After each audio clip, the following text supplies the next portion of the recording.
തിരക്കിനിടയിൽ മഞ്ജുവിൻ്റെ ശരീരത്ത് നുള്ളി. വേദനിപ്പിക്കുന്ന പ്രവൃത്തിയിലും ചിരിച്ച മുഖം മാറ്റാതെ നടി.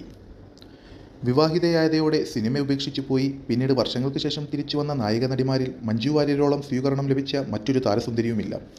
മുൻപ് എത്ര വലിയ നടിയായിരുന്നു എന്ന് പറഞ്ഞാൽ പോലും പല നടിമാർക്കും നല്ല അവസരങ്ങൾ പോലും ലഭിച്ചില്ല.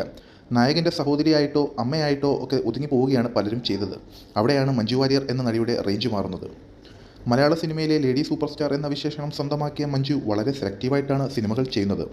മലയാളത്തിൽ മാത്രമല്ല തമിഴിലും ശ്രദ്ധേയമായ കഥാപാത്രങ്ങളെ അവതരിപ്പിക്കാൻ നടിക്ക് സാധിച്ചു. മാത്രമല്ല ഈ കാലയളവിൽ ഒത്തിരി ആരാധകരെ നേടിയെടുക്കാനും മഞ്ജുവിന് കഴിഞ്ഞു.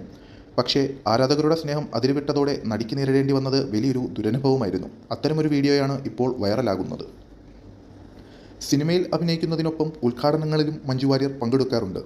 അത്തരത്തിൽ കഴിഞ്ഞ ആഴ്ച കോഴിക്കോട് വെച്ച് മൈജിയുടെ പുതിയ ഷോറൂം ഉദ്ഘാടനത്തിനും മഞ്ജു എത്തി. ഇതുവരെ കാണാത്ത രീതിയിൽ വളരെ വ്യത്യസ്തമായ ലുക്കിലായിരുന്നു നടി വന്നത്. മാത്രമല്ല ഒറ്റനോട്ടം കൊണ്ട് തന്നെ ആരാധകരുടെ ഇഷ്ടം നേടിയെടുക്കാനും മഞ്ജുവിന് സാധിച്ചു. നൂറുകണക്കിന് ആളുകളാണ് മഞ്ജു വാര്യരെ അടുത്തുനിന്ന് കാണുവാനായി ചുറ്റും കൂടിയത്.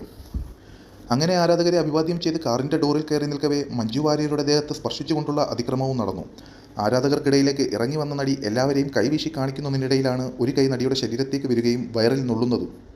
വീഡിയോയിൽ കാണുന്നത് പ്രകാരം നടിയുടെ ശരീരത്തെ വേദനിപ്പിക്കുന്ന തരത്തിലുള്ള പ്രവൃത്തിയായിരുന്നു ആരാധകരിൽ നിന്നും ഉണ്ടായത്.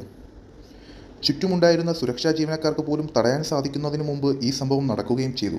താൻ ആളുകളിൽ നിന്നും ആക്രമിക്കപ്പെട്ടെങ്കിലും ചിരിച്ച മുഖത്തോടുകൂടി തന്നെയാണ് നടി ഇതിനെ സ്വീകരിച്ചത്. എന്നാൽ മഞ്ജു വാര്യരെ പോലെ ഇത്രയും വലിയൊരു നടിക്ക് സംഭവിച്ച ആക്രമണം ഒട്ടും അംഗീകരിക്കാൻ കഴിയാത്തതാണെന്നാണ് ആരാധകരും പറയുന്നത്. വീഡിയോയിൽ നടിയുടെ ചുറ്റുമുള്ളത് പുരുഷന്മാർ ആയതിനാൽ അവരിൽ ആരോ ആയിരിക്കും ഈ പ്രവൃത്തി ചെയ്തതെന്ന തരത്തിലും പ്രചാരണമുണ്ടായി.